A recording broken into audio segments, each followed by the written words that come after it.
to get past its history, and we're not, the way we once were, and we're sorry for those. Well, baloney. They've never repealed any of these things.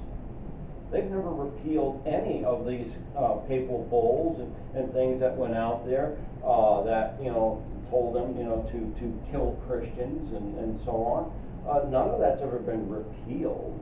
None of that's ever been taken. None of that's ever been said that okay, no, that's not at all. Not one thing. But yeah, that, like I said, we went to that. It was a political split that became a religious split, and in recent decades, they've been trying very much to bring themselves back together again.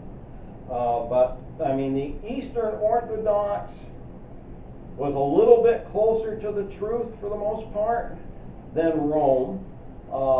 But still, as far as its practices and its doctrines, really not any different whatsoever as far as that goes.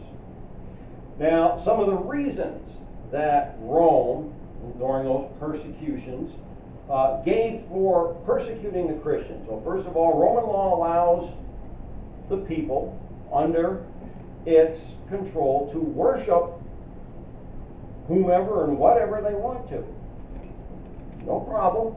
As long as they acknowledge the Pontiff Maximus, the emperor, as the head of the state religion and offer sacrifice to him and the pagan gods of Rome. As long as you do that, when it's required, I don't care what you do. Okay? Many of the emperors, like Tiberius Caesar, for example, believed that they were themselves a god and required that they themselves be worshipped and have offerings and sacrifices made to them, and that you had to have a statue of him in your place of worship. And of course, the Christians aren't doing that. They ain't going to have anything to do with that. They're not going to go along to get along. Christians, of course, by spreading the gospel and teaching that there are no gods made by the hands of men, okay, this became a problem because they were greatly undermining one of the largest industries in the Roman Empire, which was the production of the little statue gods. I mean, you had manufacturers who were making everything from, gigantic to life-size to little miniatures of gods and all kinds of different material. It was a huge industry within the empire, and it affected a lot of different people because, everything from people who were supplying the materials to the manufacturers to the people that they were hiring to do the work, and so on. So they were very, very negatively affecting the economy with this, and it was, in fact, Acts 19, gives us a look at that. Acts 19, verses 21 through 28. I'm sure we've all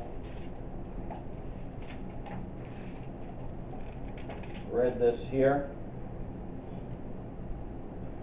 After these things were ended, Paul purposed in the Spirit, when he had passed through Macedonia and Achaia, to go to Jerusalem, saying, after I have been there, I must also see Rome. So he sent into Macedonia 2 of them that ministered unto him, Timotheus and Erastus, but he himself stayed in Asia for a season. And about the same time, there arose no small stir about that way, Christianity. For a certain man named Demetrius, a silversmith, which made silver shrines for Diana, brought no small gain unto the craftsmen, whom he called together with the workmen of like occupation, and said, Sirs, ye know that by this craft we have our wealth.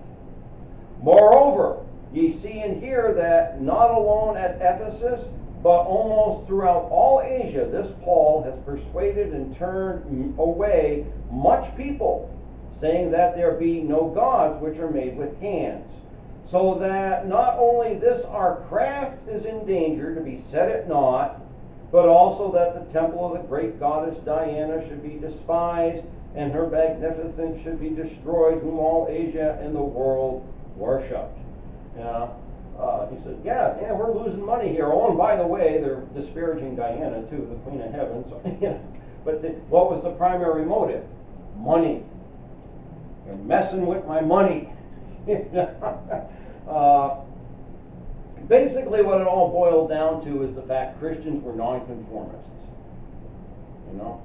They would not conform. If they'd have gone along to get along like everybody else was, it wouldn't have been a problem. But they were unwilling to conform. Romans 12, verse 1 and 2. And it's the same problem they've got with us today. I beseech you, therefore, brethren, by the mercies of God, that you present your bodies a living sacrifice, holy, acceptable unto God, which is your reasonable service. And be not conformed to this world, but be ye transformed by the renewing of your mind, that ye may prove what is that good and acceptable and perfect will of God. Go with me to 1 Peter chapter 4.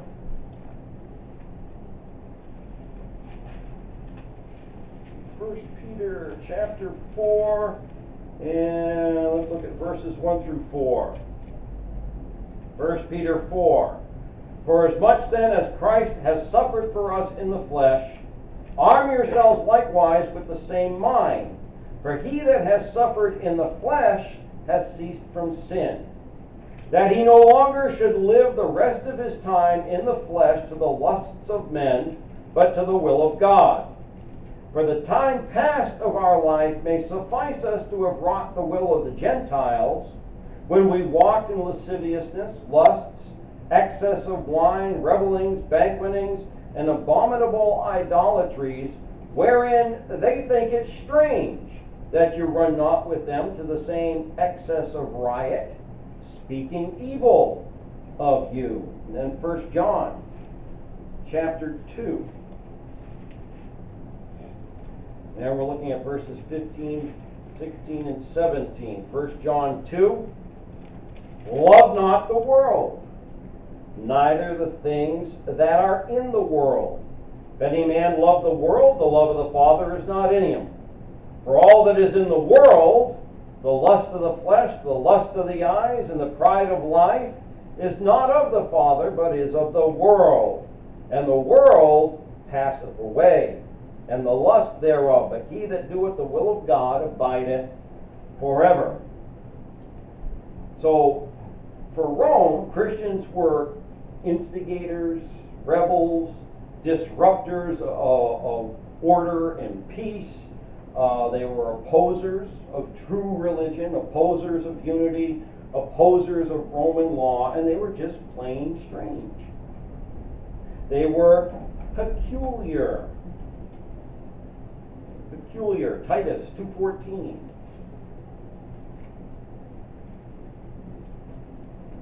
Like I say, nothing's changed. If you're living for the Lord, people think you're peculiar, you're weird. Titus 2:14, who gave himself for us that he might redeem us from all iniquity and purify unto himself a peculiar people, zealous of good works. And then lastly this morning, 1 Peter 2:9. 1 Peter chapter 2, verse 9. But ye are a chosen generation, a royal priesthood, an holy nation, a peculiar people, that ye should show forth the praises of him who hath called you out of darkness into his marvelous light.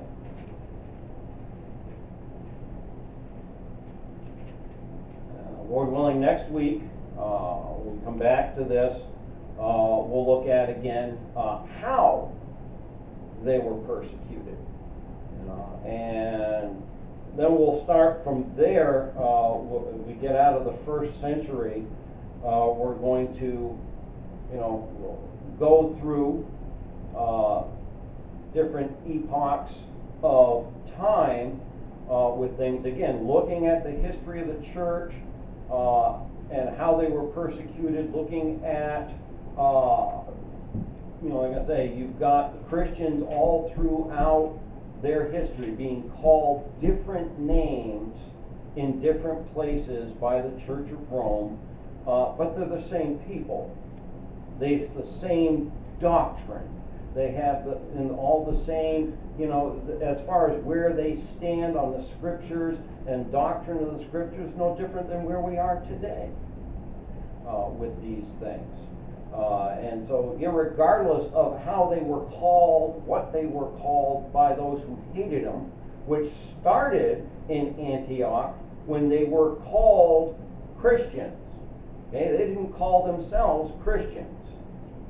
They've, since adopted the name, but even today it doesn't mean anything anymore because everybody's a Christian, right? So that's not what is the defining thing. What is the defining thing which you look at whenever you look at any one of these groups is where do they stand on the Word of God and where do they stand on the doctrine that comes from the Word of God. And so we'll look at some of the specifics of how they were persecuted, what was done to them, and then we'll move on from there and we'll start going into going through the centuries and the groups. Some of the groups, lasted for a little while where they were, names eventually would change. Again, we are Baptists. We, at one point were referred to as Anabaptist. We were against baby baptism, still are today, against the teaching of the Church of Rome, but it's just that name got shortened over time. But at other times, again, they were Pelagians, Waldensians, Cathari, all kinds of different groups, but they all believed the same thing. So it just depended on what time and where it was that they were being called this, not by themselves.